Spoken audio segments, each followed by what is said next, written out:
2006 BMW X3, rough idle, but it runs smooth after you get it off idle.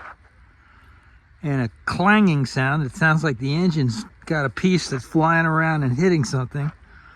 Very intermittent. What the heck is that? Well, if you come in here, pull this air box out of the way, a couple of bolts right there. Reach underneath, behind the alternator, on the side at the bottom of the intake manifold, and you will find there's a hose that's supposed to connect on there. It's one of these push connectors, just like this one on your right here where your vacuum line is. It goes down here.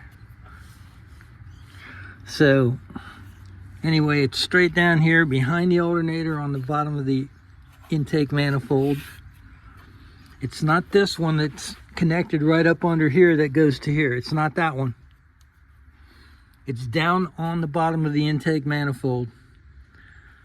It's got a squeeze connector. You pull it apart. What happens is the heat of the engine is too much, and there's a rubber line that goes up and connects into that, and you'll probably find it hanging loose and you won't know where it connects, but it connects onto the bottom of the air intake.